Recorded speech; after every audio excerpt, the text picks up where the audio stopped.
Let me go back to the bookkeeping interface. We are going to work on the transaction party on the invoice part of our accounting system.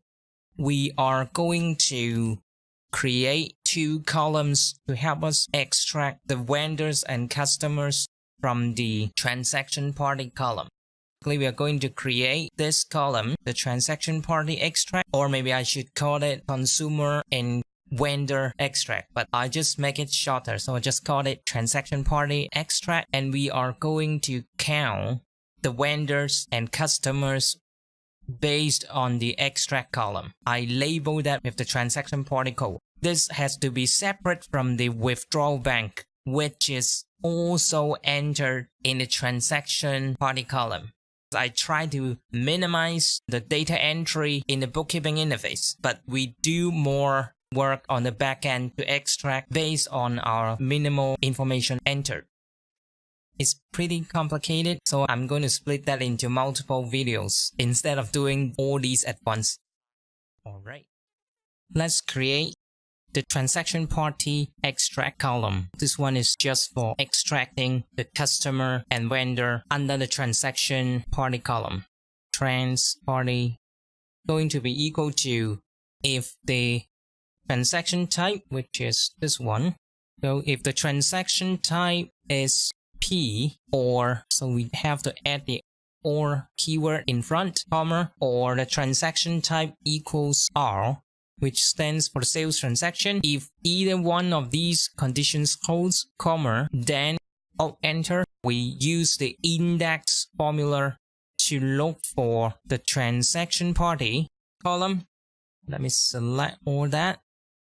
So we are going to look for the whole transaction party using the match method to look for the transaction party. And the lookup value is simply the system transaction number that we created previously, the individual system transaction number, comma, and lookup from the system transaction number column, this one. And the match type is 0.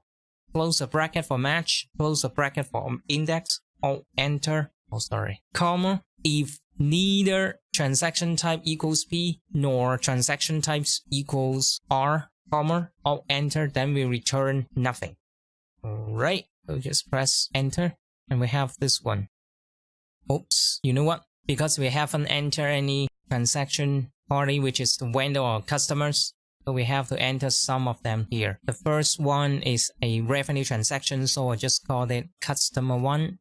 This is a bank transaction, I just enter bank 1. And this one is a purchase transaction, so it's a vendor 1. Let's say this one is also from vendor 1. And the third purchase transaction, let me enter vendor 2, because you may have multiple invoices to pay off the vendors, right? Or you have multiple invoices from your customers. So let me just enter that.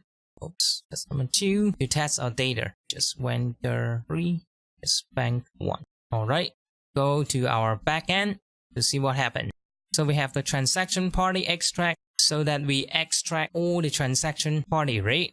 Actually, then we can move on to the next column in the formula. Let's say vendor 1 and customer 1 are the same company, ABC, they will appear twice. It may mess up the vendor and customer list because we want to include company ABC in both customer and vendor list. Simply go back to the formula of the transaction party extract. Let me make it a little bit larger. In front of the index, simply add the transaction type in front of the index. Okay, and then add a underscore. Press enter. Then we will have this one. We go on to create one more column for the transaction party. It's called trans party count. And we are going to create one more column called trans party code, because we are going to assign individual code to the customer or vendor. Actually, this one, transaction party count. Let me just type that. Control C. Just right click and paste the format. So this one, we only count when the transaction party extract appears for the first time. So we only count this one, R customer 1, P customer 1. We are skipping these two because they are the same. And we are going to count this one again. Simply if count if. Actually, it's this transaction party extract column, but we cannot select this one because we can't have the rolling effect that we have for the relative referencing. Select AR, column AR, and the row is 8, right? For the first one. So it's AR 8, and then we press F4 to make it an absolute reference, colon, and then we press AR 8 again. And this time we are not going to press F4 to lock it, so that when you scroll down, the blue area will be enlarged. And then comma, the criteria is simply the same cell, which is AR 8. Count if this one equals 1, that means it appears for the first time. Then we are going to return the transaction type, trans type. So we're going to return the transaction type, which should be R of sales transaction for this one, and a P, purchase transaction for this one. Otherwise, we just return a dash. Oh, you know what? Because we're not going to count bank transaction, we only deal with the purchase and sales transaction. I'm not going to keep it. Let me just add one more condition to that. Press Alt, Enter. In front of the count if N, comma, close the bracket for the N. I'm going to add an OR in between, comma to separate that, and the condition one is transaction type equals P, or let me close with double quote, and the second condition is transaction type equals R. Press enter.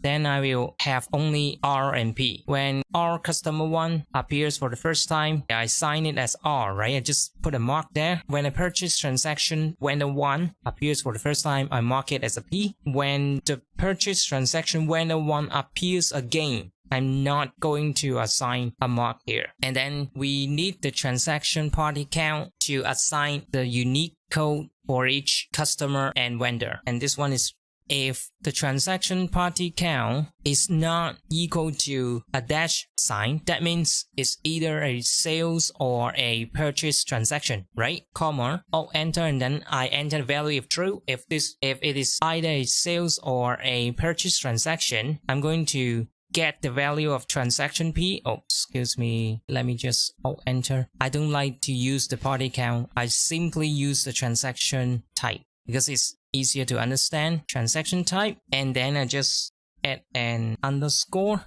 I start counting the R and P. Okay, so we start using the AS column and row number 8 for the first one, AS8, and then remember I need to lock it, so I press F4, left click this one, and then I press colon AS8, just like what we did in the transaction party count, and the criteria is going to be AS8. Oh, actually it's not count, it's count if. Oh, hold on, comma, and then we have to enter the value if false. Usually I press Alt enter, put a dash sign here, and then we press enter. So we have R1 for customer 1. This is the first customer, right? And the second customer comes again as R2 in our transaction party code column. Actually, I'm going to create the settlement, the bank withdrawal bank settlement count using the transaction party here. Then we are going to create the settlement transaction bank account, which is the deposit bank or the settlement bank,